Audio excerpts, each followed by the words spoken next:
Continuamos, vamos a hablar ahora de odontología infantil. Cuando hay niños en la casa hay que estar preparados para enfrentar distintos problemas, tanto en los dientes de leche como en los permanentes. Bueno, el odontopediatra Adjas Rupert nos acompaña esta mañana para hablar acerca de algunas de las enfermedades dentales más comunes durante la infancia.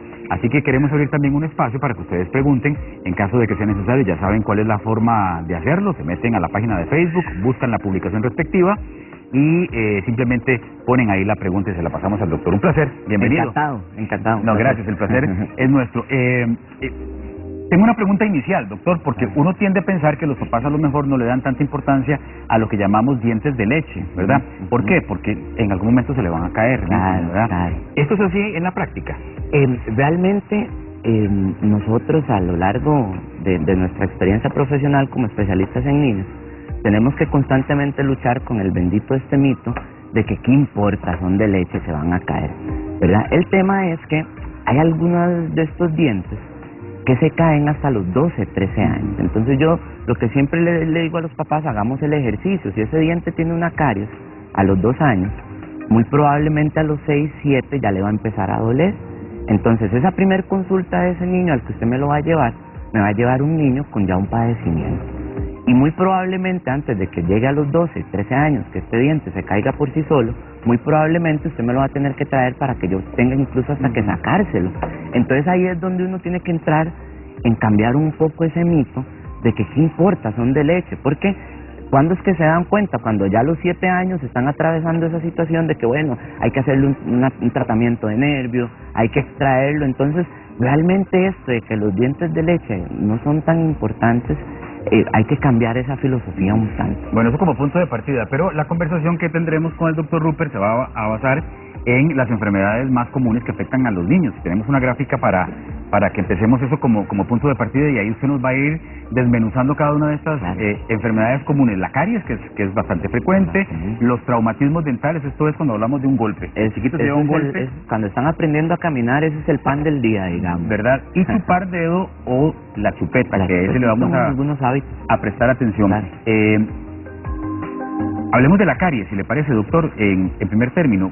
En el caso de los niños, ¿cuál es la causa más común de la formación de caries? La última vez la OMS en algún momento llegó a hablar de la caries como una pandemia. Se dice que la caries es la enfermedad más prevalente a nivel mundial en niños, porque es que nosotros tratamos de dar tanto énfasis respecto a la caries. La evidencia, las estadísticas nos hablan de que entre 0 y 11 años hay una probabilidad de un 90% que usted sufra caries. O sea, estamos hablando que un 90%, estamos hablando que casi nadie se va a escapar. Sí, 9 de cada 10 niños. Exacto. La probabilidad de poder llegar a tener un niño que no llega a padecer de caries es muy baja. Pero definitivamente ese es el trabajo de nosotros. Yo lo que sí trato de hacer mucho énfasis es que esto no es de odontopediatra, no es de odontólogo, no es de... Al final la prevención es algo que se inicia en casa. Yo le digo a los papás, ustedes me llevan al niño una vez cada 6 meses. Ustedes lo tienen todos los días. Realmente lo que yo haga en la consulta son modificaciones a los hábitos que ustedes tienen. La caries se define como una enfermedad multifactorial que está pues producida por distintos componentes. Se dice que la caries afecta principalmente los tejidos duros de la boca, pero esos componentes son muy importantes, que son, hay un componente genético hereditario, hay otro componente que son los hábitos de dieta y otro componente que es bastante importante, que es la higiene, definitivamente. ¿Cuándo es que se produce la caries? Cuando alguno de todos estos componentes entra en desbalance. Por ejemplo, una dieta alta en hidratos de carbono, como gaseosas, jugos azucarados, azúcar. Una dieta alta en azúcares con una higiene no muy buena, ahí se da una descompensación. Y eso finalmente es lo que nos va produciendo caries, ¿verdad? Y es curioso porque de esas 3 razones que usted acaba de mencionar, hay una que no podemos controlar, que es la parte de la genética y la herencia. Claro. Pero los otros 2 son hábitos bien modificables. Perfectamente controlables. Por eso es que cuando uno ve estos índices tan altos de caries y que seguimos en estos índices tan altos, la pregunta que realmente le viene a uno, ¿qué tanto es el trabajo que estamos haciendo en casa? Por eso yo siempre le digo a los papás la reflexión, ustedes me traen a mí a que yo solucione, pero realmente yo lo veo una vez cada 6 meses. La solución parte en casa, la prevención parte en casa. Ok, entonces estamos claros en que el consumo alto de azúcar, aunado a malas prácticas bucodentales, Claro. ¿verdad? Pueden generar la proliferación de caries en los niños. Claro. Cuando el chiquito se duerme con el chupón en la boca, por ejemplo, ¿eso puede ser causante de caries? El tema es que se ha satanizado el chupón como tal y realmente el chupón no es malo. Lo que tenemos que tener cuidado es cuál es el contenido del chupón. Nosotros, el ser humano, para combatir la caries, tenemos básicamente dos principales mecanismos de defensa. Uno es la lengua y el otro es la saliva. El tema es que, no sé si te ha pasado, que usualmente uno en la mañana, cuando se despierta, lo primero que uno siente es la boca relativamente un poco seca. Eso significa que la saliva estuvo un tanto estancada. Y la otra es, por ejemplo, si vos estás comiendo y se te quedó algo impactado dentro de los dientes, inmediatamente, ¿qué es lo que empezás a hacer? Empezás a mover esa lengua hasta que usted, suena cochino, pero realmente es lo que uno hace, hasta que no elimines eso que te tiene. Durante la noche, esos dos principales mecanismos de defensa que tenemos no están funcionando. Entonces tenemos el panorama de que nuestro organismo ya está un poco más vulnerable. Agréguele a eso que el contenido que le pongamos al chupón tenga azúcar. Entonces, el organismo está débil, le agregamos azúcar, las bacterias que producen caries dicen fiesta, ¿verdad? Claro. Se unieron una serie de componentes que son ideales. Entonces, el tema del chupón, yo siempre le digo a los papás, si usted puede darle el chupón y después del chupón realizar una higiene, no hay ningún inconveniente con el chupón. El tema es que el chupón, y también es que es otro componente de alimentación, que es la lactancia materna, en la madrugada tienen esta capacidad de dejar residuos de azúcar, y esos residuos de azúcar son los que posteriormente las bacterias que producen caries se aprovechan. Bueno, y es que muchas veces el contenido del chupón es una verdadera bomba de azúcar, ¿verdad? Yo he escuchado de leche con azúcar, con chocolate. Las fórmulas son súper buenas, pero lastimosamente también tienen una cantidad muy alta de azúcar, ¿verdad? Al final, en estos temas de la lactancia, del chupón y todo esto, hay que valorar, que es casi siempre donde yo me enfoco, hay que valorar cada caso por independiente. Por ejemplo, hay niños que han padecido de desnutrición y el pediatra les recomienda el chupón nocturno, porque hay un aumento, hay una mayor absorción de las calorías, y eso ayuda a levantar un poco. Entonces, ahí es donde cada casito hay que evaluarlo por independiente, ¿verdad? Perfecto. Bueno, vamos a hablar ahora de las opciones de tratamiento para las caries, y tenemos unas fotografías con las cuales el doctor nos va a explicar cuáles son estas opciones. Sí, antes y sigue siendo casi que el mejor material para utilizar. Este es un paciente, sí debo mencionar, que tiene una afectación bastante severa. La caries en este paciente ya está avanzada. Este es un paciente de 3 años, sistémicamente sano, pero sí tiene una caries ya en una etapa bastante avanzada. El primer material de elección va a ser lo que llamaban aquellas coronas de plata, forrárselos de plata, ¿verdad? Pero sí se debe mencionar que hoy en día, por un requerimiento estético, a pesar de que sean niños, hay papás que es un tema de gustos, ¿verdad? Hay papás que llegan y me dicen, doctor, arrégleselos, pero no quiero que se los forre de plateado, ¿verdad? Ahora, justamente tenía una pregunta sobre eso, doctor, perdóname que lo interrumpa. ¿Eso es correcto? O sea, ¿es una práctica no afecta? Sí, la ventaja es que en esta sí me voy a aprovechar, son dientes que, por ejemplo, estos dientes anteriores superiores, son dientes que se caen entre los 6 y los 7 años. Entonces, realmente el material, podemos escoger cualquiera de las dos opciones de material, el plateadito o el blanco. Más que todo ahora la tendencia ha venido que los padres prefieren un tanto que se les rehabilite con estos materiales blancos por un tema estético, el bullying y todo este tipo de cosas, ¿verdad? Doctor, a veces para los papás controlar lo que los chiquitos comen es complicado porque no están con ellos todo el día. Claro. ¿Verdad? Digo, hay papás que los ven en la mañana y luego los ven en la noche. Claro. ¿Qué clase? Y evitar que coman dulces es bien complejo también. Claro. ¿Qué clase de confites son los menos dañinos? En realidad, hubo una época que había una tendencia, una filosofía que querían decir que los niños, que los dulces, el azúcar es malo y que esto. Mi filosofía muy personal es que aburrido ser niño si no se puede. Si lo bonito de ser niño es ir a las fiestas y comerse el heladito y el queque. Entonces, lo que se ha visto es que, ¿cuándo es que se produce la caries? La caries se produce cuando hay una ingesta constante. Entonces, con los niños realmente lo que tenemos que hacer es limitar los tiempos de comida. Según la edad, por ejemplo, un niño de 4 años, las ingestas de comida deben ser 6 o 7 tiempos de comida. Entonces, ¿qué es lo que nosotros logramos con eso? Que el niño desayune, se come sus frutas, la gelatinita, hay un cepillado. Hay el almuerzo, se come el helado, el queque, lo que el niño quiera, y hay una higiene. Realmente lo que produce las caries es, por ejemplo, que ellos agarran un paquete de galletas que tiene 6 galletas, y los niños no se comen las 6 galletas de una vez, sino que se comen una, se ponen a jugar, y cuando vuelven a ver el paquete, otra galleta. Entonces, al final del día usted contabiliza realmente cuántas horas pasó ese niño con la boca limpia. Nunca pasó con la boca limpia. Eso es lo que produce caries. Pero realmente, si nosotros logramos acomodar una dieta normal, regular, después acomodarla después de un cepillado, no hay ningún inconveniente en consumir ningún alimento. Claro está que si hay alimentos que tienen un potencial cariogénico más alto, ¿verdad? Aquí sí me gustaría resaltar el hecho de que muchas veces pasamos por desapercibido que las cosas líquidas, incluso hay muchas que tienen la capacidad de hacer más caries incluso que las cosas sólidas. Por ejemplo, te comiste un queque, un helado, un popi, lo que sea, estás pendiente que te tienes que lavar los dientes. Pero ¿cuántas veces después de que te tomaste una gaseosa tienes pendiente de que te tienes que lavar los dientes? Casi nunca.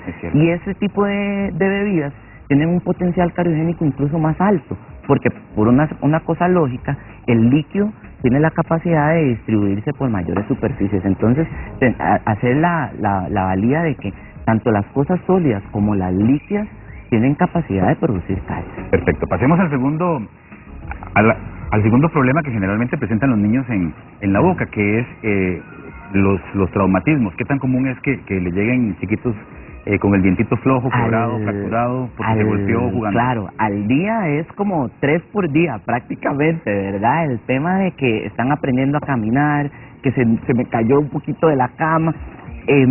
Lo más importante que yo le digo a los papás es cómo abordar, digamos, el problema es sumamente común y lo importante es saber cómo abordarlo, ¿verdad? El caso más extremo es que se pierda el diente. Bueno, ahí están las tres cosas que pueden pasar, ¿verdad? Se golpeó el diente, lo tiene flojo, por ejemplo, si se golpeó el diente y lo tiene flojo, hay que tomar una actitud expectante. Muy probablemente si se cayó va a tener tal vez alguna laceración en tejidos blandos, en el labio, un poquito. Entonces, lo primero que tenemos que hacer es aliviar el dolor. Entonces, ahí la prioridad es tal vez con algún analgésico aliviar un poquito el dolor. Si el diente está un poquito flojo, los dientes después de un traumatismo tienen la capacidad en unos 3-4 días, alrededor de donde está el diente, tiene una serie de fibras. Esas fibras, cuando se da el golpe, son como los amortiguadores del carro. Amarran. Ellos se encargan de amortiguar un poco este trauma. Y en ese momento, ¿cuál es la reacción inicial del diente? Se pone un poquito flojo. Pero tienen la capacidad de que cuando se desinflaman 2-3-4 días, porque los papás le vuelven como a tallarse, que es lo que le refieren a uno de los papás. Doctor, qué raro, vieras. Apenas se lo golpeó, estaba bien flojo. Pero no, como a la semana yo se lo volví a tocar y ya estaba bien. Ahí una actitud expectante más que todo, y sí, muy importante aliviarle el dolor al niño con analgésicos. No hay que arrancárselo. No hay que arrancárselo, no es necesario. Si el diente está flojo, esperemos a ver cómo evoluciona y lo mantenemos ahí. Perfecto, volvamos a la pantalla, porque la segunda característica era cuando el diente se pone negro. Claro. Resulta Esto puede ocurrir por un golpe también. Ocurre con suma frecuencia. Resulta que adentro del dientito está el nervio. Pero este nervio es bastante susceptible. Hay 2 formas en que este nervio se puede haber afectado. Una que es la más frecuente, que es producto de una caries que nos daña el nervio, otra que es producto de un golpe. Entonces, el tema del producto del golpe es que hay en algunos niños que el diente se pone negro incluso 4 a 6 meses después. Entonces, cuando los pacientes llegan a la consulta, yo les digo, bueno, pareciera que el diente se ve el color bien, no ha pasado nada, pero tenemos que tener todavía un tiempo de espera, porque se vio en algunos pacientes que después del trauma, 4 a 6 meses después, el diente cambiaba de color. Entonces, que ese cambio de color de lo que nos habla es que el nervio que estaba adentro sí se vio afectado por el producto del trauma. Ahí es acudir, lo primero, idealmente acudir a una consulta, porque los papás en ese momento lo que están es desesperados, ¿verdad? Ven, más si se vio un poquito de sangre y todo eso, Entonces tratar de acudir a la consulta de uno los va a ir guiando pues para que puedan tener mayor tranquilidad, ¿verdad? Un diente que haya sido arrancado, que se haya arrancado, ¿se puede volver a implantar? En dentición de leche, la recomendación es que no se debe de reimplantar dientes de leche, porque la probabilidad de que este diente se pueda volver a adaptar a todas las fibras y todo lo que dejó es muy baja. Pero yo lo he hecho y funciona. Y ahí se mantienen, que los papás le dicen, doctor, haga lo que sea, manténgamelo por lo menos 1 añito, 2 añitos más. Lo que pasa es que aquí el tema es que sí hay que ser muy abierto con los papás, ¿verdad? Y después decirles, vamos a intentarlo, pero con un pronóstico reservado, incluso hasta mal. Le entiendo. Bueno, repasemos ahora las deformaciones que provoca chupar dedo o utilizar la chupeta. ¿Qué es lo que le ocurre a los dientes del chiquito cuando hace estas dos prácticas que son bastante comunes? Son bastante comunes. Este es el que tenemos en imagen, es el casito de un paciente pues ya en estadios bastante severos. Con los hábitos son súper difíciles. Precisamente ayer consultaba con unos papás que me llevaban el niño que tenía el dedo donde ya se le había hecho incluso hasta el callito de a donde el niño pasa con el dedo. Entonces, a esos papás, una de las recomendaciones que yo les di es, ¿por qué no tratamos de ponerle una chupeta? Entonces, con el tema de la chupeta y el chupón es un tema sumamente controversial, porque hay algunos papás que dicen, el mío tuvo chupeta y nunca le pasó nada, el mío chupón y no le pasó, otros dicen que sí. Volvemos a lo que yo siempre les digo, todos los casos hay que evaluarlos de manera individualizada. Entonces, tal vez en el suyo la chupeta no le hizo nada, pero en la chupeta efectivamente podemos ver que sí hizo algo, ¿verdad? Doctor, y por ejemplo, ese daño que está en la fotografía, ¿se puede revertir? Digo, si el chiquito deja de chupar dedo o de usar chupeta, los dientitos pueden solitos. Esas son de las cosas súper interesantes. Nosotros tenemos una ventana de margen, a los 6 años aproximadamente sale la primer muelita permanente. Cuando sale esta muelita, yo lo que le digo a los papás es que tenemos desde hasta los 6 años, hay una alta probabilidad de que si ellos dejan ese hábito, una mordida como esta perfectamente, sin necesidad de ninguna intervención, se puede solucionar por sí sola.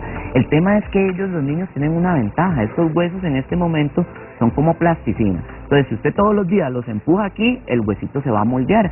El tema con este tipo de mordida es que si usted quita el estímulo, que es la chupeta, el chupón o el dedo, aproximadamente 6, 7 años, después de los 6, 7 años, hay una alta probabilidad de que esto se pueda solucionar incluso sin necesidad de ningún aparato ni nada.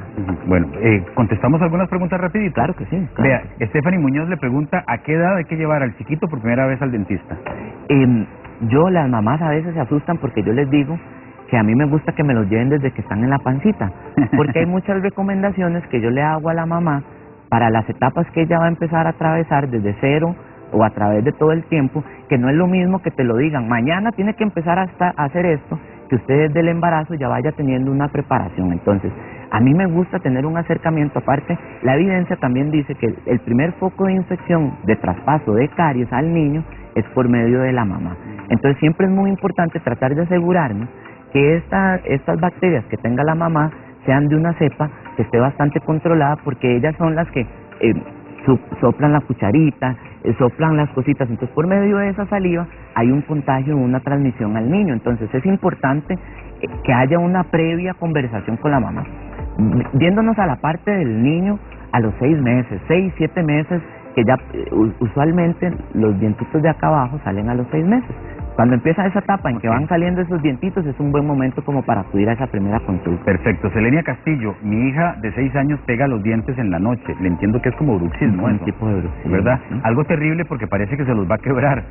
Ya los ha gastado. En la clínica me dicen que es estrés, pero esto no le afecta cuando mudes a sus dientes ya permanentes.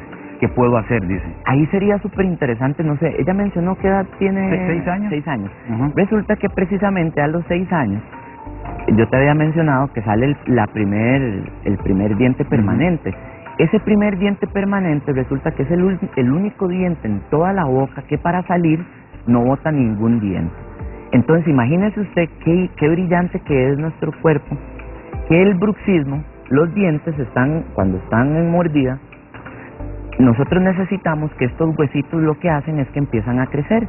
Entonces el ser humano lo que hace es que empieza a desgastar estas cúspides para que estos huesitos puedan desplazarse y que esa primer muelita permanente que sale a los 6 años tenga el espacio. Entonces, a esta edad, el rechinar los dientes es completamente normal. Ok, Milagro Sánchez, mi hija tiene 6 años también, se lava los dientes 3 veces al día, usa enjuague bucal, tiene sellantes en sus muelitas, siempre vamos al odontólogo y no sale con nada, su salud bucal es perfecta. Mi consulta es por qué, a pesar de esto, tiene mal aliento y qué puedo hacer para combatir ese problema. Bueno, el tema del mal aliento depende de una serie de factores. Hay un componente gástrico, no siempre el principal factor de la halitosis es un tema de la boca. Si ella está en esas condiciones, yo me inclinaría más bien a sospechar de algo estomacal, algo gástrico. En esas condiciones de higiene, que me parece impecable, me sospecharía que el tema de la etiología anda como por otro lado. Tal vez sería una buena recomendación entonces que consulte con un gastroenterólogo. Perfecto. Exactamente. Y Enid Chavarría dice que su hija se cayó cuando tenía 2 años, se golpeó los dientes y ahora tiene 4 años y el diente que se golpeó, la parte que se golpeó, tiene un diente que se quedó pequeñito, o sea, el diente no creció. Ok. Le entiendo. Y quiere saber si eso le causará algún problema futuro y qué se puede hacer. El tema es que dentro de las ventajas es que si es un diente temporal, eventualmente ese diente temporal lo va a mudar, ¿verdad? 6, 7 años, muy probablemente esos dientes de adelante ya no empiezan a mudar tanto. Entonces, sería bueno quizás una radiografía para ver qué fue lo que pasó, para poder tal vez dar un diagnóstico un poco más certero, pero de momento yo les recomendaría que no tiene nada que preocuparse. Una radiografía como para terminar de descartar por qué el diente tiene esa forma, pero expectante a que la exfoliación o la caída normal de ese diente es entre 6 y 7 años. Perfecto, doctor. Muchas gracias. Encantado. Y gracias a todos los que participaron con sus consultas a través de redes sociales. Ha sido un placer. Él es Adyar Rupert, es odontopediatra, y les voy a dar el número de teléfono, 2 números de teléfono para que lo contacten en caso de que sea necesario, 4702-9010 y el 7013-6678. Se los voy a repetir, 4702-9010, 7013-6678. Un placer. Encantado. Pase lindo día. Vamos a la pausa.